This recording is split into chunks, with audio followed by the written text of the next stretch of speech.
Mari bertalbiyah Bapak Ibu, biar tambah semangat di hati sambil terus mohon ya. Semoga talbiyah ini benar-benar dilanjutkan Bapak Ibu ketika melaksanakan ibadah haji. Ya, labbaik Allahumma labbaik, labbaik la syarika lak labbaik,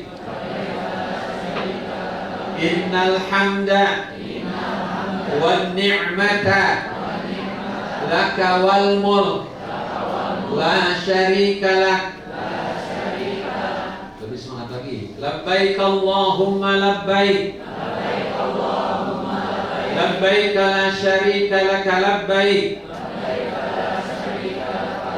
innal hamda wan ni'mata laka wal mulk la syarika lak. Coba artikan Bapak Ibu, kan sudah ya kemarin ya. Labbaik Allahumma labbaik apa artinya?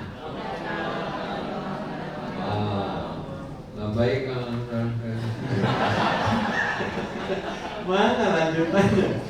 Ya Allah, aku datang memenuhi panggilanmu. Ya Allah, aku datang. Labbaik la syarika lak labbaik. Ya Allah, aku datang, tiada sekutu bagimu. Ya Allah, aku datang.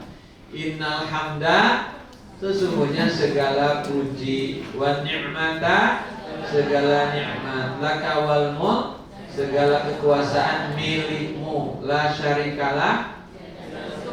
Ya, coba labbaik Allahumma labbaik. Artinya labbaik Allahumma labbaik. Labbaik la syarika lak labbaik. Tiada sekutu bagimu. Ya Allah, aku datang. Innal hamda wan ni'mata laka wal mulk, segala kuasaan milikmu, la syarikalah, tiada sekutu bagimu. Tolong dihafal nih ya, sebab itu benteng agar kita tujuannya jelas. Lillahi. Bapak Ibu, materi ini adalah mengenal kota Makkah dan Madinah. Bapak Ibu sudah umroh semua atau ada yang belum umroh? Ada yang belum? Nah ya, yang belum nanti lebih nikmat. Insyaallah. Yang sudah tambah nikmat. Bapak Ibu, kita akan melaksanakan ibadah haji. Itu sebetulnya beribadah haji tidak ada kaitannya dengan kota Madinah, sebab melakukan ibadah haji di mana? Di Mekah. Ya, ke Madinah adalah ziarah. Kemana? Ke siapa? Kepada Rasulullah SAW dan kepada seluruh para sahabat Rasul dan keluarga Rasulullah. Ya, tetapi untuk melaksanakan ibadah haji adalah di Makkah. Ya, Bapak Ibu, yang akan kita kunjungi adalah tempat yang mungkin setiap orang yang beriman bercita-cita untuk bisa ke tanah suci. Rindu Bapak Ibu. Saya ada seorang pengusaha besar di Kelapa Gading itu, dulu setiap awal tahun atau tahun baru dia ingin tahun barunya itu di Mekah, bawa keluarganya. Bilang, Pak, kenapa Bapak senang berangkat ke Mekah? Apa dia bilang? Tidak ada tempat untuk saya bisa beristighfar dengan khusyuk selain di depan Ka'bah di Mekah. Di sini saya bisa menangis, tapi nggak seenak di depan Ka'bah. Nah, jadi dia bisa menikmati, dan tidak ada nikmat khusyuk sholat selain sholat ketika di dekat Ka'bah. Khusyuknya luar biasa. Nah, jadi ada yang merasakan bagaimana nikmatnya, sehingga rindu ketika sudah lama itu merindukan suasana yang tidak bisa dicari di tempat lain selain di kota Mekah. Kan dia rindu. Ya, alhamdulillah kalau punya rezeki bisa melepas rindu di sana. Ya, khususnya untuk beribadah tentunya. Baik Bapak Ibu. Bapak Ibu rindu ke Mekah? Rindu? Rindu mana sama suami? Rindu bareng suami ke Mekah. Baik Bapak Ibu.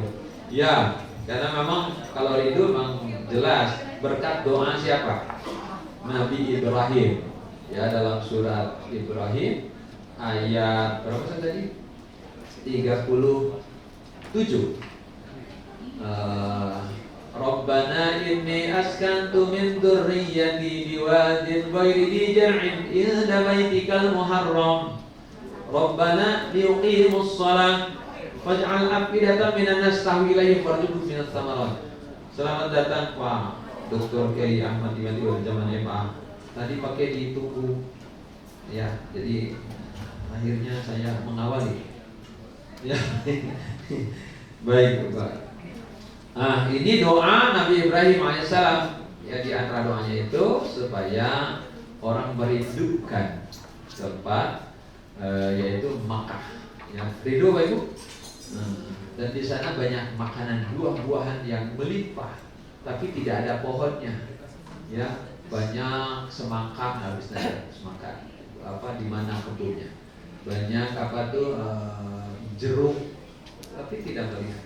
Memang doa warzuqhum minas thamarat, rezeki berupa buah-buahan. Harusnya ketika makan buah, masya Allah, ini doa Nabi Ibrahim, kita dapat berkahnya. Bisa makan apel, bisa makan jeruk di tanah gersang yang tidak ada pohon-pohon kecuali kurma saja yang subur di sana.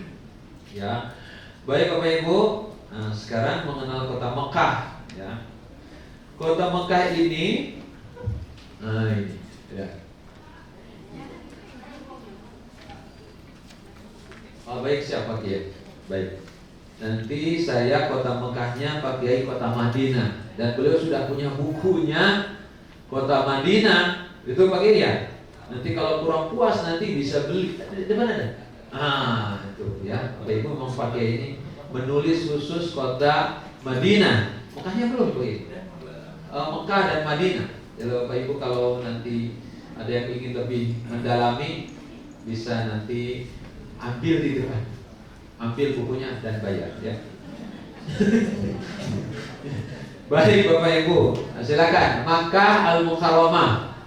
Ya, dari sisi geografi kondisi Makkah sangat tandus, bahkan penuh bebatuan. Bapak Ibu, ada jemaah yang orang lain talbiyah, dia malah melihat batu semua ini. Nah, kita talbiyah lah, dia malah ngoceh. Ini Makkah batu bulu kata Ustaz. Batu semua, dan dia terus kalau di Indonesia ini udah jadi batu split. Malah cerita bisnis batu. Ya, ada Pak, ada cuma yang begitu. Lihat Bang, ini kalau bangun saya bisa buka bisnis batu split. Nah, batu Pak. Jadi betapa kita bersyukur ketika kita ke sana, di mana di Indonesia subur Pak, enak. Indonesia memang katanya surga yang tercampakkan. Ada orang Arab ke puncak, masya Allah, Jannatun Tajri, apa? Jabal Khadra, ya luar biasa. Ya, di sana kan surga, air mengalir, pohon-pohon, burung-burung berkicau, masya Allah. Ya, ketika lihat ke Tanah Abang, kumuh, masya Allah. Di sana Pak, gak ada tanah sesubur kayak di Indonesia. Kita bersyukur Pak.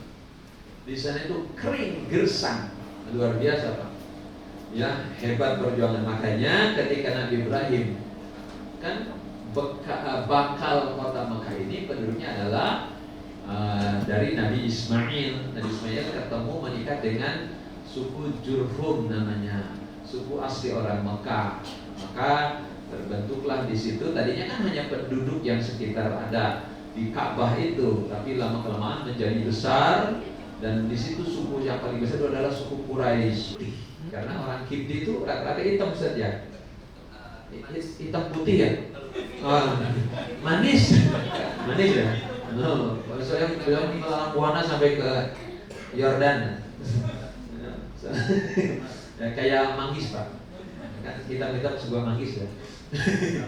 Kayak saya lah kira-kira. Ini hitam manis semua Bu di depan. Gak ada yang putih maksudnya. Baik Bapak Ibu, sampai di mana tadi itu kan jadi. Nah, Siti Hajar, nikahlah dengan Hajar. Akhirnya menikahlah, dan kemudian lahirlah Nabi Ismail. Ismail itu adalah doa yang terkabulkan. Lahirlah Nabi Ismail. Senang. Berarti kan Nabi Ibrahim dengan Nabi Ismail, dengan Siti Hajar terus sekarang kan ada Nabi Ismail, Nabi Ismail. Siti Sarah juga manusia cemburu. Ya, akhirnya oleh Allah dipisahkan. Siti Hajar suruh dibawa ke mana? Ke Mekah, jaraknya sekitar 2000 km ya, dari Hebron, hampir 2000 km. Dan dulu belum ada pesawat Pak, pakai unta. Bagaimana ujian hebat. Ketika beliau diperintahkan ke Mekah, kan ini ujian yang bukan ringan, tapi beliau memang nabi yang sami'na wa ata'na. Ketika diperintah Allah langsung gak banyak protes, dibawalah istri dan anaknya terus sampailah ke lembah Tandus. La ahadan wala jar'an ya rabbi ghairi di jar'in, tidak ada apa, tidak ada pohon, tidak ada orang, tidak ada, sepi lembah yang ngeri, batu-batu di sekelilingnya. Sekarang gunung batunya sudah jadi istana raja. Jabal apa? Kubais, Abi Kubais itu sudah jadi istana raja. Dulunya itu nggak ada istana, sekarang udah jadi hotel-hotel megah. Dulunya itu apa? Bebatuan. Kalau Bapak lagi di Mekah, naik ke atas, dulu ini semua gunung-gunung batu dan itu lembah, nggak ada orang, nggak ada rerumputan. Sampai di situ apa kata Allah? Ya Ibrahim, tinggalkan anak dan istrimu di lembah ini. Kemudian Nabi Ibrahim bilang, ya Hajar, Allah perintahkan kita tinggal di sini. Siti Hajar nangis. Kata apa Nabi Ibrahim? Kenapa kamu nangis? Kamu kecewa? Tidak, aku bahagia. Kenapa? Karena Allah sudah menetapkan tempat buat kita. Pasti ini yang terbagus. Betapa husnudzana kepada Allah itu Siti Hajar. Padahal tempatnya mengerikan, tapi ketika Allah yang menempatkan, dia bilang alhamdulillah. Saya nangis senang karena Allah yang memilih. Pasti ini yang terbaik. Hebat. Ya, kita makan anak dikasih dikit aja. Allah nggak sayang kayaknya mati. Nah, subhanallah baik. Akhirnya Siti Hajar di situ. Lalu apa berikutnya? Kata Allah, tinggalkan anak dan istrimu di lembah ini. Masya Allah. Sudah ditempatkan di tempat yang mengerikan, suruh ditinggal. Nah, dia suruh kembali lagi ke mana? Ke Hebron. Lanjutkan dakwahnya di Hebron. Kemudian Nabi Ibrahim bilang, ya istriku, aku diperintahkan Allah untuk meninggalkan kamu dan anak kita. Aku harus kembali ke Hebron. Siti Hajar menanya, kenapa? Apa salahku? Kenapa aku harus ditinggal? Nabi Ibrahim tidak jawab. Lalu tanya lagi, apakah ini perintah Allah? Benar nih, kalau ini perintah Allah, tinggalkan aku dan anakku. Betapa hebatnya akidah Siti Hajar. Dia rela ditinggalkan atau itu atas perintah Allah. Lalu Nabi Ibrahim berdoa itu yang tadi disampaikan dalam surat Ibrahim ayat 37, ya, yaitu Rabbana inni askantu min dzurriyyati biwadin ghairi dzi jar'in inda baitikal muharram. Aku tinggalkan sebagian anak istriku, keluargaku di tempat yang tidak ada apa-apa, di dekat Baitul Haram. Di situ berarti sudah ada fondasi Ka'bah. Jadi Ka'bah sudah ada, tapi sudah terkikis, tinggal fondasinya. Ya, berarti sejak Nabi Adam, sejak bumi ini diciptakan, sudah Allah jadikan itu tadi inna awwala baiti wudi'a lin-nas alladzi kata mubarakah. Tempat yang pertama kali Allah bangun di muka bumi untuk ibadah adalah Bakkah, di Bakkah, yaitu di Makkah Al-Mukarram. Yaitu apa tadi Ka'bah. Dan Ka'bah itu ada pasangannya, di mana di Baitul Ma'mur, di atas langit, dan ditawafi oleh 70.000 malaikat setiap saat, dan malaikat itu gantian keluar, ganti lagi 70.000. Jadi Ka'bah itu ada dua, ada yang di langit di Baitul Ma'mur langit ke-7, dan ada di Makkah. Nah, Bapak Ibu, nah itu jadi Makkah ini, Ka'bah ini sudah ada. Sehingga dia bilang, aku tinggalkan anak istriku di tempat tandus di dekat ya, di wadi inda baitikal muharram. Ya, doa Rabbana liyuqimus shalah waj'al afidatan min tahwi ilaihi warzuqhum minas thamarat, baru tuh yang beribadah untuk selanjutnya. Baik, sudah itu Nabi Ibrahim meninggalkan anak dan istri. Siti Hajar lama-lama juga air mata berlinang jatuh ke pipi. Kemudian dia memeluk anaknya. Lalu anaknya menangis, ingin menyusu, tapi air susu gak keluar karena ada minum, gak makan. Akhirnya disimpannya Nabi Ismail, dihijir Ismail. Kemudian dia lari ke atas bukit Sofa, melihat barangkali ada orang atau ada ada air, tapi ternyata nggak ada, nggak putus asa. Turun ke bawah, di bawah dia lari karena nggak bisa melihat anaknya. Lari, makanya Bapak sunnah nanti di lampu hijau berlari cepat. Lalu naik ke bukit, Marwah, dilihatnya lagi. Kemudian sampai 7 kali tidak putus asa. Nah ini jadi Pak Ibu dalam rangka membela keluarga jangan putus asa untuk mendidik anak, mencari nafkah buat anak, terus jangan putus asa. Ila Baitillahil Haram. Wassalatu wassalamu ala sayyidil anam sayyidina Muhammadin Allahumma shalli wa ala alihi wa ashabihi kiram, amma ba'd. Segenap pengurus pimpinan LR Group beserta karyawan dan karyawatinya yang saya muliakan, kemudian para pembimbing, para kiai kita, para ustaz kita, yakni dari sebelah kanan paling ujung Bapak Kiai Haji Iwan Zawawi Azhar, dan sebelahnya Bapak Dr. Kiai Haji Abdul Rahman MA, kemudian Bapak Kiai Haji Nur Hasan Abdullah ya, MA, dan Bapak Ustaz Ali tadi sudah menyampaikan ya, dan pada keperluan sehingga duluan pulang. Tamu-tamu atau calon tamu Allah dan Rasulullah, Bapak Ibu semua yang hadir, semuanya mudah-mudahan mendapatkan curahan rahmat, ridha dan maghfirah dari Allah Subhanahu wa taala. Amin ya Allah ya rabbal alamin. Pada kesempatan ini saya akan mengupas sedikit ada kaitan dengan mengenal kota Madinah Al-Munawwarah. Ini bukunya tolong dibuka halaman 374 ya, untuk supaya kita lebih cinta mengenal kota Madinah, kota Rasulullah Sallallahu Alaihi Wasallam. Waktunya itu kena dibagi-bagi sampai jam 4. Ini kurang lebih 10 menit lagi ya. Jadi mungkin dipercepat aja atau dipersingkat kaitan dengan Madinah Al-Munawwarah. Ya, tadi juga disinggung bahwa sebenarnya saya sudah menulis buku yang pertama kaitan dengan pesona kota Mekah, sejarah dan keistimewaannya. Yang kedua mengenai masalah sejarah kota Madinah ya, masing-masing kurang lebih 250 halaman ya. Itu sejarahnya cukup lengkap, kita ambil dari berbagai sumber dan sudah diterbitkan, sudah jadi buku. Bapak Ibu yang dirahmati Allah Subhanahu wa taala, cuma di dalam kesempatan yang sangat singkat ini mungkin pokok-pokoknya aja. Yang pertama bahwa Madinah Al-Munawwarah dulu namanya adalah Yasrib ya, sebelum Nabi kita Muhammad SAW hijrah dari Makkah ke Madinah.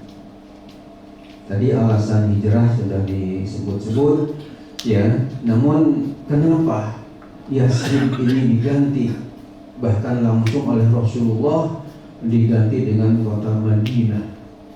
Menurut riwayat ya, Yasrib ini adalah nama seseorang yang keturunan daripada sang putra Nabi Nuh alaihissalam, yang tetap artinya yang menetap tinggal di Madinah.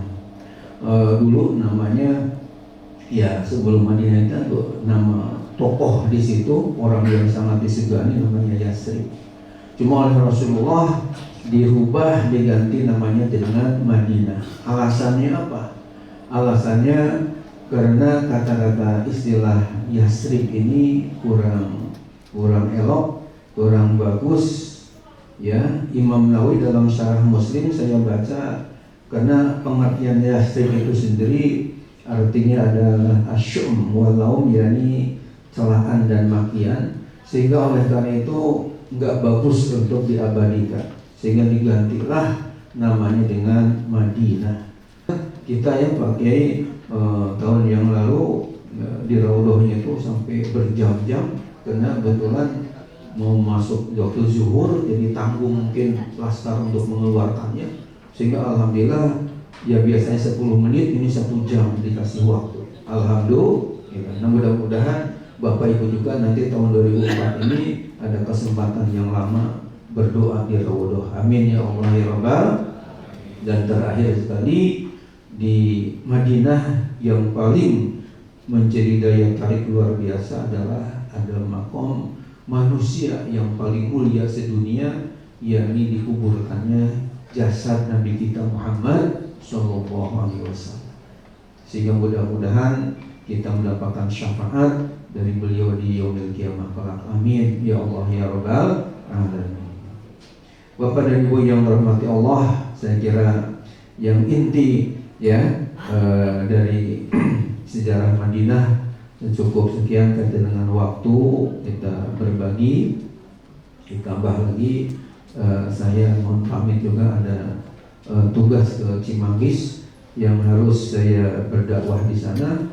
Mudah-mudahan Bapak Ibu semua lancar dan sehat, juga hajinya mabrur semua ya.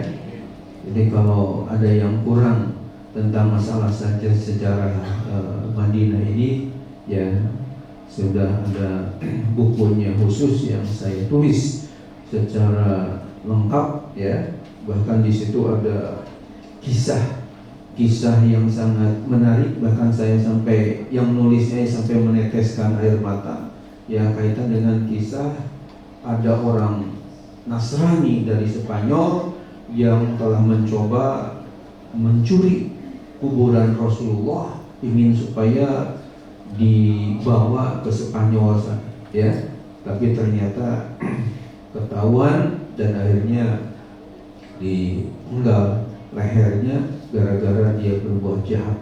Itu ada ya sejarahnya secara khusus.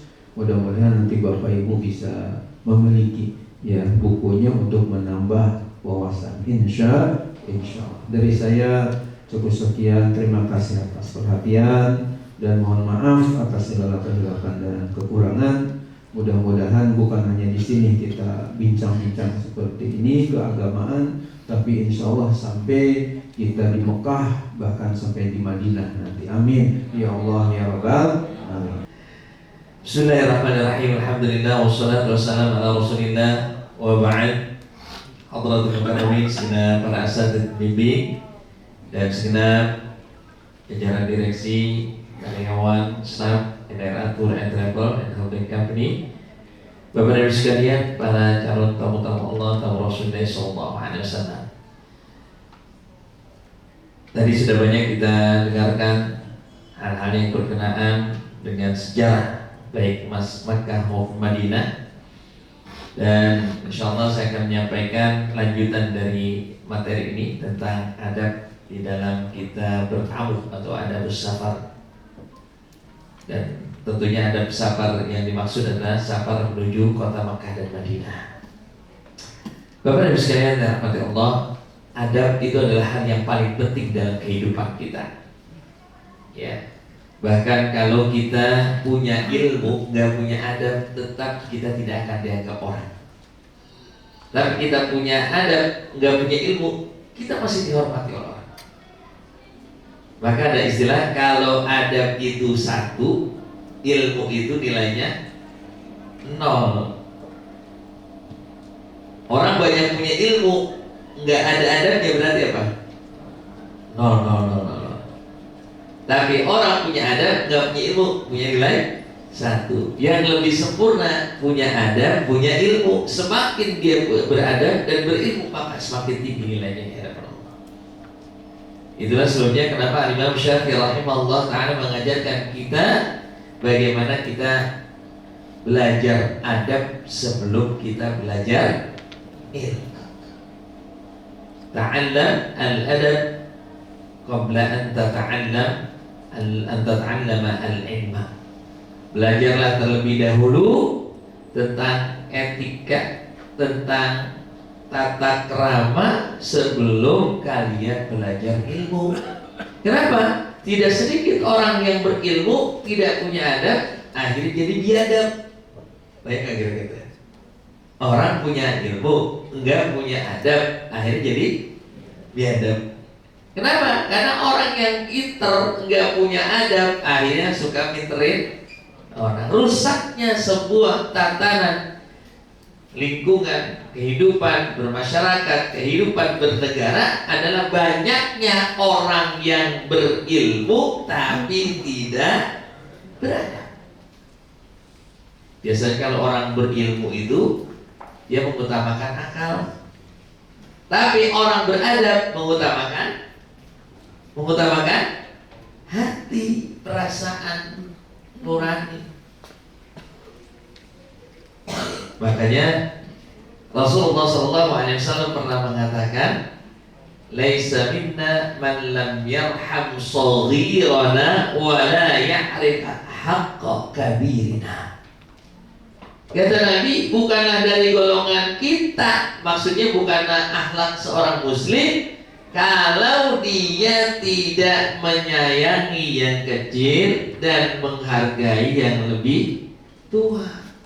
Baik itu dalam artian secara keilmuan, ataupun secara umur, ataupun dalam kedudukan. Inilah ajaran Islam. Makanya indah. Islam itu artinya agama yang sejahtera, yang selamat, yang nyaman. Makanya Rasulullah SAW pernah mengatakan dalam sebuah hadisnya, "Wallahi la yu'min, wallahi la yu'min, wallahi la yu'min." Demi Allah tidak beriman, demi Allah tidak beriman, demi Allah tidak beriman. Rasul ditanya, siapa yang kau maksud? Man ya Rasulullah, siapa yang kau maksud?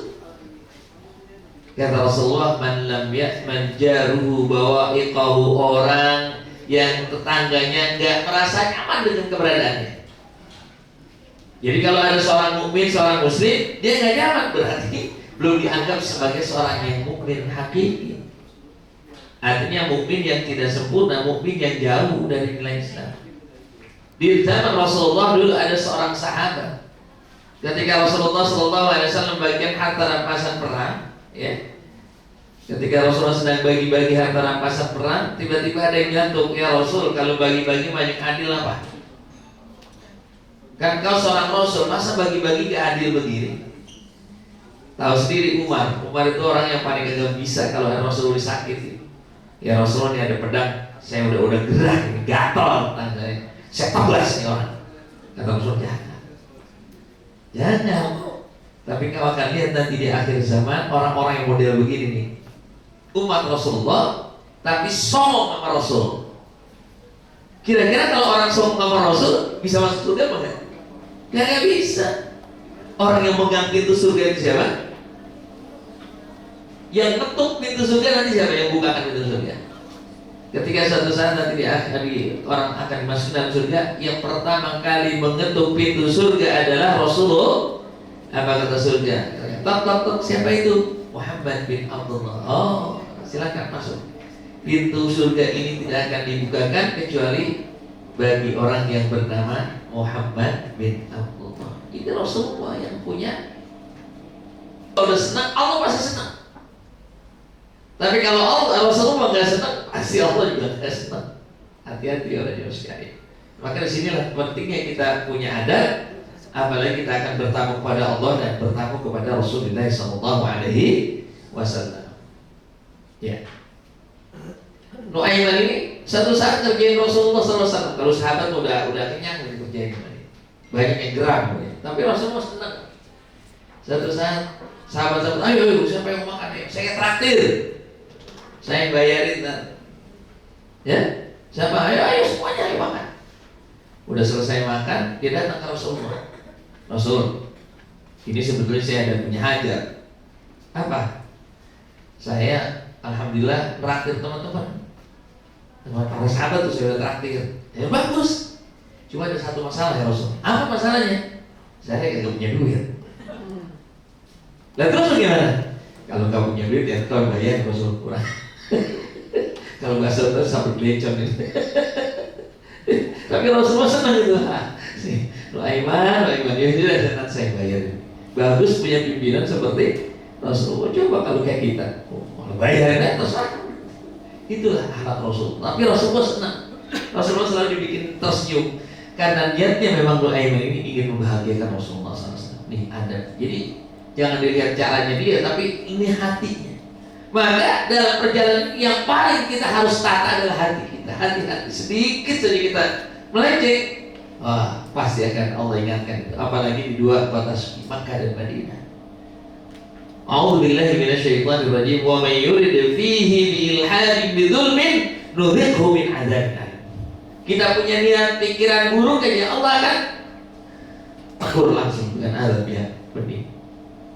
Makanya Bapak Ibu sekalian, penting sekali kita punya adat ketika di dua kota suci. Mungkin kalau di tempat-tempat lain biasa-biasa saja, tapi di sini dibayar kontak Bapak sekali. Ya pernah dulu ada salah seorang jamaah kita ya, karena kebetulan dia punya punya rezeki noplok ya, oleh bahasa begitu ya, rezeki noplok. Dia dulunya punya kebiasaan ngamen dari satu daerah tempat lain, dari bus ke bus. Ya. Apa yang terjadi kemudian? Tiba-tiba dia mengarang sebuah lagu dan hasil lagunya itu meledak sampai akhirnya dia terkenal, Pak. Ya. Dan lagunya dipublikasikan sehingga akhirnya dia dapat royalti. Royalti itu akhirnya dia berangkatkan orang tuanya, ya. Sehingga akhirnya dia sukses lah dalam tanda kutip. Ketika sukses berangkat haji, kemudian alhamdulillah bareng kami. Ustaz-ustaz semua ditanya, Ustaz saya traktir. Sampai di Madinah, di waktu di Mekah itu pokoknya sudah apa kita ditraktir. Ya alhamdulillah saya dapat rezeki Pak Ustaz. Begitu sampai di Madinah bercanda dia, candaan ya. Ustaz kita udah banyak belanja tapi belum habis-habis duitnya deh. Ya biasa kan yang namanya orang kalau udah akrab kan sering bercanda. Cuma dia kelupaan kalau bercandanya itu di kota Madinah, apalagi di Mekah. Bisa nggak habis ini Pak Ustaz udah belanjain apa ini? Subhanallah, begitu masuk masjid keluar habis tasnya hilang. Yang di situ ada ATM, yang di situ ada uangnya, pucet. Aduh lepas ya. Aduh bagaimana nih Pak Ustaz ini? Lah kan Bapak bilang nggak bisa habis. Ya saya ampun ya Allah. Akhirnya dia sholat tobat kita akhirnya balik ke hotel. Begitu tidak lama kemudian ada yang nganterin tasnya sama dompetnya, tapi isinya udah habis. Allah buktiin, makanya hati-hati Bapak sekalian ya, jangan sembarang kata-kata, jangan sembarang berbuat. Termasuk pengalaman saya pribadi, ini baru niat. Ketika saya berangkat haji tahun berapa? Haji itu prosesnya, haji kayaknya, saya lupa. Waktu itu belum dibugar, masih yang bagus dan aman. Ya, berangkat, saya pesen sama istri, siapin sendal 2 pasang ya. Maka Bapak, ya nanti kalau seandainya hilang yang satu kan masih ada. Oke, akhirnya berangkat sampai di Mekah, kita tawaf. Begitu selesai tawaf sa'i tahallul, kita balik lagi ke hotel. Sebelum kita melaksanakan tawaf, saya pesan bahwa wah kita kumpulin di sini, insya Allah di sini aman. Wah kumpulin. Saya udah semua kumpul, saya taruh sebenarnya paling bawah. Saya taruh paling bawah kan gitu. Pasti aman gitu, yang lain aja aman gitu. Ayo ambil satu-satu, tinggal saya terakhir. Sebenarnya saya kagak ada. Saya bilang kemana ini? Logikanya harusnya yang paling atas. Saya kira kenapa sebenarnya saya yang paling bawah hilang. Saya baru ingat, astagfirullahaladzim, iya saya salah niat ya. Makanya disinilah pentingnya kita punya niat yang tulus, niat yang benar. Jangan sampai neko-neko niatnya. Pergi haji niatnya buat apa? Biar supaya nanti ketika nyalonin jadi caleg ada hajinya di depan, atau biar supaya punya posisi di tengah-tengah masyarakat, biar supaya diposisiin kalau ada acara paling depan, ataupun kalau yang masih perawat, kalau dia udah pergi haji, biar supaya statusnya naik. Kalau nikah, orang Bugis itu Bugis Makassar itu. Jadi kalau mau nikah anak dihaji dulu tuh, tidak apa-apa. Harganya naik, itu udah salah niatnya oleh sekalian. Termasuk kalau lagi ada acara biasanya kalau pakai putih di depan. Iya. Jadi jangan sampai niat kalau buat status tidak. Kita berangkat haji, berangkat umroh adalah lillahi ta'ala. Makanya inilah ibadah haji, ibadah yang paling mudah buat dimasukin rasa riya. Ya alhamdulillah orang Betawi sekarang kalau ngadain acara namanya bukan keriaan, namanya apa? Hajatan. Kalau dulu namanya keriaan, tahu keriaan? Keriaan, biar dilihat orang. Makanya orang Betawi begitu, dulunya tuan tanah, sekarang di pinggir kali tinggalnya, ngontrak. Kenapa? Setiap ada nikahin anak, dia keriaan, ya. Biar tekor, asal kesohor. Itu lagunya orang Betawi, mau apa ada orang Betawi di sini? Saya malah cerita di saya ya, tapi alhamdulillah saya kagak. Jadi Bapak sekalian, jadi kita niatkan tujuan kita datang ke sana untuk memenuhi panggilan Allah sesuai tadi dalam doa kita, labbaik Allahumma labbaik, labbaik la syarika laka. Niat hanya buat Engkau ya Allah, tidak ada yang aku tuju. Niat yang ketujuh hanya Engkau ya Allah, karena Engkaulah yang mendatangkan aku ke tempat ini, Engkau yang ngasih aku modal, Engkau yang berikan aku kesempatan, Engkau yang berikan aku kesehatan. Hanya Engkau yang aku tuju. Maka niyatul mar'i khairum min amalihi. Oleh sebab itu niat seseorang itu jauh lebih penting dari amal sendiri. Tapi bukan berarti kemudian kita lebih penting niat aja. Bukan begitu juga maksudnya. Maka niat di awal ini adalah yang menjadi penentu baik atau tidaknya pekerjaan kita, amal kita. Maka di dalam perbuatan kita, kalau kita niati dengan niat yang tulus karena Allah, maka sepanjang pekerjaan itu akan menjadi nilai ibadah.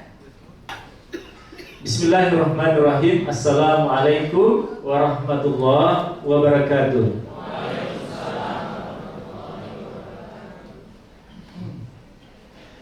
Alhamdulillahirabbil alamin. Wa bihi nasta'in ala umuri dunya waddin. Allahumma shalli wa sallim wa barik ala sayyidina Muhammadin wa ala alihi wa sahbihi wa man ittaba'al huda, amma ba'd. Yang mulia, ini yang tetap bertahan dan istiqomah ya, berdua untuk mendampingi Bapak Ibu untuk melaksanakan manasik ibadah haji pada hari ini sampai insya Allah kita berbuka bersama ya. Ini bersama dengan Kiai Haji Iwan Zawawi, SAGMA ya. Demikian pula dengan segenap para karyawan, para staf, para pegawai NRA yang keberadaannya ini Bapak tidak mungkin tidak nampak di depan, tetapi keberadaannya sangat menentukan untuk demi lancar dan mudahnya insya Allah perjalanan ibadah haji kita esok hari ya. Yang tentu yang paling berbahagia segenap para calon tetamu Allah, para calon jamaah haji NRA yang insya Allah sekali lagi kita mentuluskan, mengikhlaskan hati kita, semoga ya permintaan hati kita benar-benar diijabah dan mentakdirkan kita pada saatnya nanti kita berangkat ke tanah suci untuk menunaikan ibadah haji. Amin ya rabbal alamin. Baik Bapak Ibu yang dirahmati Allah, saya kebagian dengan materi hikmah pelaksanaan ibadah haji ya. Saya ingin mengawali dari sejarah Nabi Ibrahim alaihissalam. Pertama kali ketika diperintah untuk menyeru kepada segenap manusia untuk datang berhaji ke tanah suci, ke Baitullah ya. Di dalam surah ayat suci Al-Quran pada surah Al-Hajj 2728, ini juga doa ibu bapak seringkali dibaca doa ini. Ini sebagai doa permintaan kita kepada Allah agar benar-benar kita ditakdirkan untuk bisa berangkat ya. Wa adzin fin nasi bil haji ya'tuka rijalan wa ala kulli dhamirin ya'tina min kulli fajjin amiqah liyashhadu manafi'a lahum ila akhir ayat ya.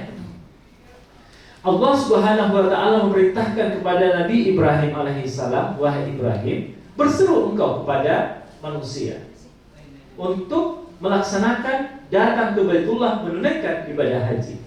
Niscaya mereka akan datang dengan kendaraan yang lusuh, pakaian yang lusuh, kendaraan yang lemah gitu ya, dari berbagai penjuru daerah. Untuk apa? liyashhadu manafi'a lahum, untuk bisa menyaksikan, untuk bisa merasakan, untuk bisa menikmati hidangan yang sungguh mahal luar biasa, yang tadi sudah berbagai panjang lebar tadi disampaikan oleh para kiai.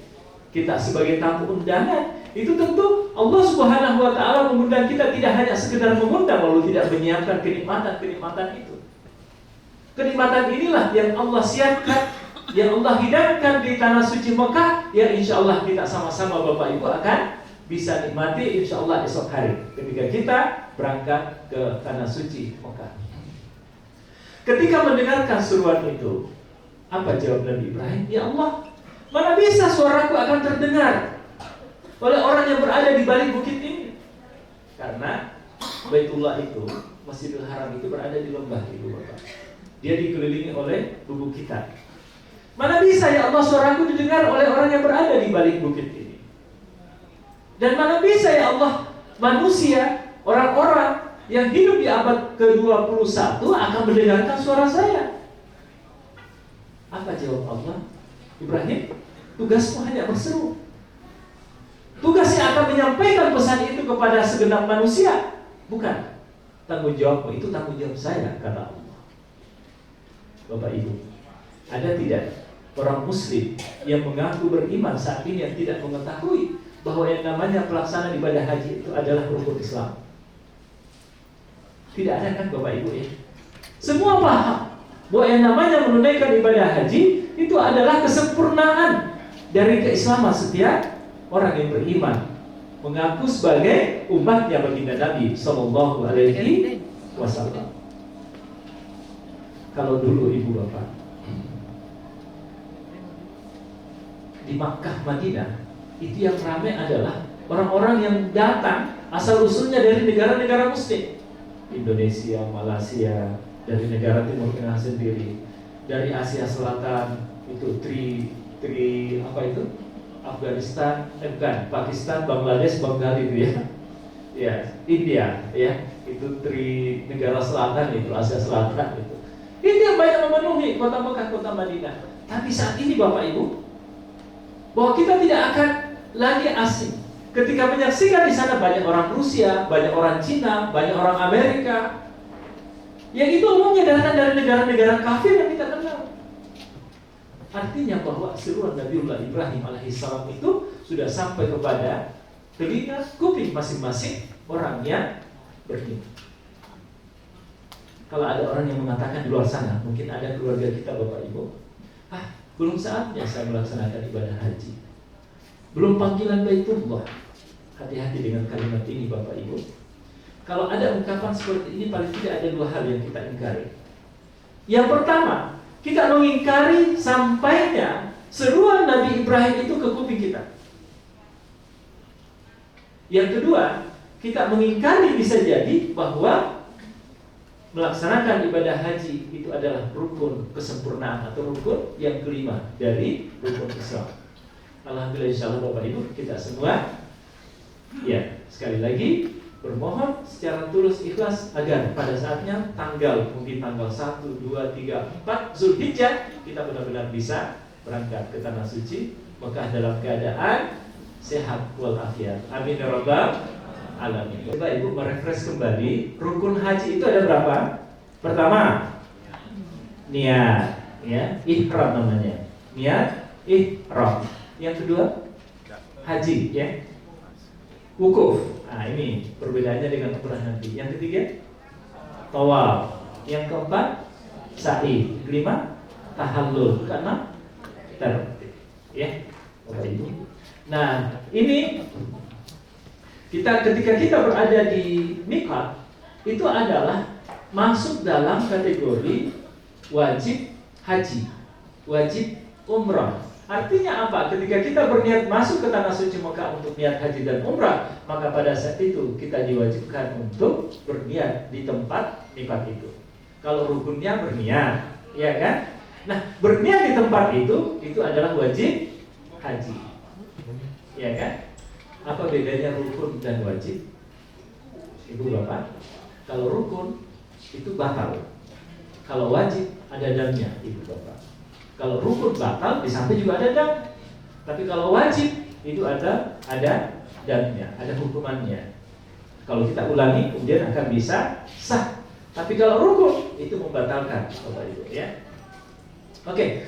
Ketika kita berada di miqat, ketika kita sudah sama-sama mengucapkan labbaik Allahumma umratan, karena kita akan mengambil haji tamattu. Labbaik Allahumma hajjan itu pada saat kita berada di apartemen sebelum berangkat ke Mina, ya. Adapun ketika kita insya Allah besok berangkat ibu bapak, pertama kali dari Cengkareng, ya, Bandara Soekarno-Hatta, tiba di Yalam dan kita kemudian berniat labbaik Allahumma umratan. Nawaitul umrata wa ahramtu biha lillahi ta'ala. Apa hikmah di balik ucapan itu Bapak Ibu? Ya. Artinya bahwa pada saat itu ketika kita sudah disimbolkan dengan berpakaian ihram, pada saat itu tanggalkan semua keduniawiannya kita Bapak Ibu. Tanggalkan semua embel-embel yang ada di dalam diri kita. Semua kekuasaan, semua kemuliaan yang kita banggakan selama ini, maka pada saat itu jauhkan dari diri kita Bapak Ibu. Ya. Yang namanya maaf kalau di sini ada pejabat, kalau di sini ada profesi yang mainstream misalnya, yang dihormati oleh banyak orang, pada saat itu kita tiadalah siapa-siapa. Kita tidak menjadi siapa-siapa kecuali pada saat itu kita tidak ada bedanya dengan kawan sejalan kita yang sama-sama pada saat itu menggunakan pakaian ihram untuk sama-sama meminta rahmat, meminta maghfirah, meminta kasih sayang dari Allah Subhanahu wa taala. Tanggalkan semua kemewahan, ya, keistimewaan yang kita rasakan selama ini Bapak Ibu. Ya kan? Ada suatu saat ketika kita berada di jamaah haji, berkumpul kita di Arafah, berkumpul kita di Mina, orangnya biasa-biasa saja. Setelah kembali ke tanah air, kemudian dia mengundang salah satu dari teman-teman pembimbing yang ada di tempat di NRA ini. Ternyata yang mengundang ini adalah direktur di eselon 1 Bapak Ibu. Ya, di eselon 1. Yang itu tidak nampak perawakannya ketika berada di tanah suci Mekah. Bahwa kemudian yang nampak pada saat itu adalah ketulusan dan keikhlasan. Innallaha la yanzuru ila suwarikum wa amwalikum walakin yanzuru ila qulubikum wa a'malikum. Bapak Ibu, pelaksanaan ibadah haji ini adalah ketulusan dan keikhlasan. Ya. Allah Subhanahu wa taala tidak melihat siapa Anda.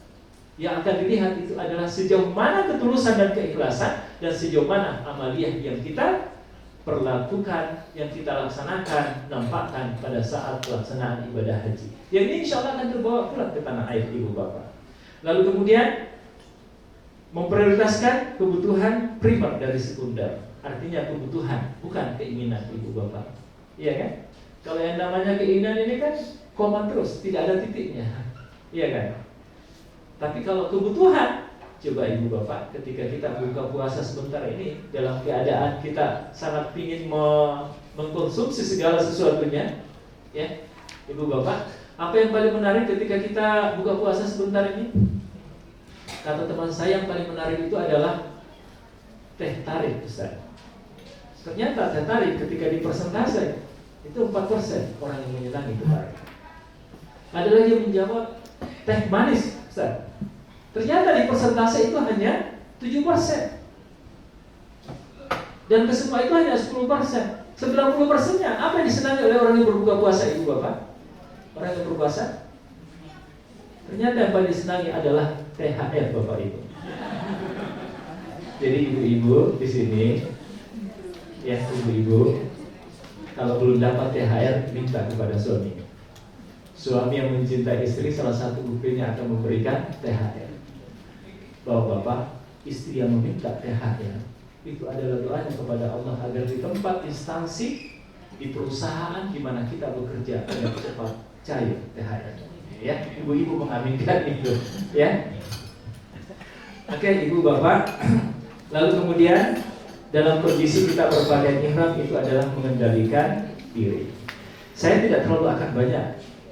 Ini karena panjang, ya. Nanti akan dilanjutkan banyak oleh Ustaz Kiai Iwan Salawi nanti. Saya hanya ingin mengungkapkan salah satu filosofi perhajian. Ibu bapak, perhajian ini adalah wajib 1 kali bagi orang Islam. Ada nggak yang wajib 2 kali, ibu bapak? Ada nggak yang wajib 3 kali? Ada nggak bapak ibu? Ada? Gak bisa jawab. Yang menjawab Iwan. Beliau wajib tiap tahun berangkat. Pembimbing yang ada di sini ibu bapak itu wajib berangkat. Kalau sudah dapat perintah dari top manajemen Ibu Irmawati, berangkat. Tidak berangkat ibu bapak, sama wajibnya bapak. Kenapa? Kalau kita nggak berangkat, siapa yang akan mendampingi bapak ibu? Iya kan? Ya, cuma bedanya kita modalnya modal KTP bapak ibu, gitu ya. Iya. Itu rezeki, gitu ya. Itu bukan rezeki, maksud saya itu kata ada keilmuan, ya, ada kapasitas, ada kompetensi yang kemudian Allah Subhanahu wa taala menilai sisi-sisi kewajiban itu pada setiap kita. Sama dengan Bapak Ibu, profesi di mana Bapak Ibu berada, orang lain tidak bisa untuk leluasa masuk ke tempat di mana Bapak Ibu berada, ya kan? Pelaksanaan ibadah haji itu adalah sebuah pertunjukan dunia. Pertunjukan kehidupan manusia, dunia dan akhirat, Ibu Bapak. Ya. Di sana akan mempertunjukkan tentang nilai-nilai kesejarahan. Nilai-nilai tentang keesaan Allah Subhanahu wa taala. Nilai-nilai yang dipertunjukkan adalah penghambaan seorang makhluk di hadapan Allah Subhanahu wa taala. Perhajian itu Bapak Ibu adalah pertunjukan tentang nilai-nilai keumatan, persatuan umat sedunia. Itu akan kita bisa saksikan esok hari di sana, khususnya ketika kita berada di padang Arafah Bapak Ibu. Itu pertunjukan, ya. Jadi kalau dianalogikan di dalam film-film kita itu adalah drama sandiwara. Itu adalah drama kolosal kehidupan manusia, Ibu Bapak. Dan lagi-lagi sutradaranya siapa? Sutradaranya adalah pencipta alam semesta. Karena ketulusan keimanan yang ada pada diri mereka itu, lalu kemudian iblis datang menggoda Nabi Ibrahim. Ibrahim, kok kamu begitu sudi, begitu tega untuk membunuh anakmu, menyembelih anakmu? Apa yang terjadi, Ibu Bapak? Dilemparnya 7 kali kepada iblis itu. Itulah kalau Bapak Ibu pernah umrah, kita diperlihatkan tempat di mana jamarat itu berada. Jadi di Mina nanti insya Allah kita akan melempar Ibu Bapak, ya kan? Jamratul Ula, Wusta dan Aqabah. Di Jamratul Ula itulah kemudian Nabi Ibrahim melempar iblis agar ia menjauh. Tidak lolos menggoda Nabi Ibrahim, datang ke Siti Hajar. Siti Hajar pun juga melemparnya 7 kali. Ya kan Bapak Ibu? Tidak lolos ia menggoda Siti Hajar, datang ke Nabi Ismail. Nabi Ismail kemudian melempar sebanyak 7 kali. Itulah yang akan kita laksanakan besok hari Bapak Ibu. Siapa yang kita lempar? Siapa yang kita lempar? Yang kita lempar Pak, dinding loh Bapak Ibu. Jamrah Ula, Wusta dan Aqabah itu dinding loh. Bahkan ada saking kesannya seorang yang datang dari India Bangladesh itu, ya, topinya juga dilempar, sepatunya juga dilempar, hampir-hampir tasnya yang terisi uangnya juga ikut dilempar gitu ya. Saking kesannya sama iblis. Ada nggak iblis di depan kita Bapak Ibu? Lagi-lagi pada akhirnya yang kita lempar ketika berada di Mina, di Jamrat itu adalah melempar sifat-sifat keiblisan, sifat-sifat syaitaniyah, penyakit-penyakit hati yang ada di dalam diri manusia masing-masing kita Bapak Ibu. Ya. Jadi tokoh yang disebutkan di dalam peristiwa perhajian 6 tadi itu. Dan ini menunjukkan perseteruan abadi antara yang hak dan yang batil. Lalu kemudian perhajian ini Bapak Ibu itu menunjukkan tentang simbol. Simbol apa saja? Simbol tentang adanya padang Arafah. Simbol tentang pelemparan. Simbol tentang waktu matahari terbit, waktu matahari terbenam. Ini akan sangat mengatur ritual perhajian kita nantinya Bapak Ibu. Iya kan? Simbol tentang Ka'bah Baitullah. Simbol Safa Marwah. Simbol tentang pakaian ihram kita. Dan simbol tentang ketika kita mencukur, menghabiskan, membotak, menggundul rambut kita Ibu Bapak. Itu semua memiliki nilai hikmah yang tinggi di antara simbol-simbol yang kita akan lakoni di perhajian besok.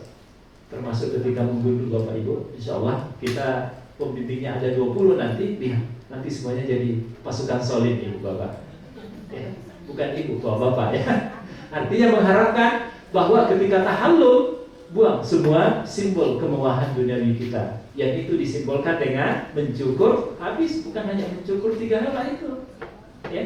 Jadi kalau pembimbing nanti pada gundul, pada botak, pada halus gitu ya. Ya, pada mengkilat kepalanya. Nah, bapak juga diharapkan seperti itu. Ya, 2-3 bulan juga sudah tumbuh, ya. Dan pada akhirnya, ibu bapak, siapa yang menjadi pelakon tadi, menjadi artis perhajian tadi dalam sejarah 6 orang itu. Pada saat perhajian yang akan menjadi siapa Nabi Adam, siapa Siti Hawa, Nabi Ibrahim, Nabi Ismail, Siti Hajar, Iblis tidak ya. Itu ada sosok masing-masing diri kita bapak, yang akan bertindak, yang akan berposisi sebagai Nabi Adam pada saat itu, yang akan berposisi sebagai Nabi Ibrahim, Nabi Ismail dan Siti Hajar ketika pelaksanaan ibadah haji itu Bapak. Semoga pelaksanaan ibadah haji kita insya Allah membawa kebaikan, membawa barokah, dan membawa kemakbulan dan kemakburan insya Allah. Adapun Bapak Ibu, ini hikmahnya silahkan dibaca karena ini banyak, saya nggak baca semua. Mungkin apa yang saya sampaikan tadi bisa jadi akan merangkum dari sekian banyak, karena saya yakin ini sudah disebutkan juga kan di dalam ketika menyebutkan rukun, wajib dan sunnah-sunnah. Ya,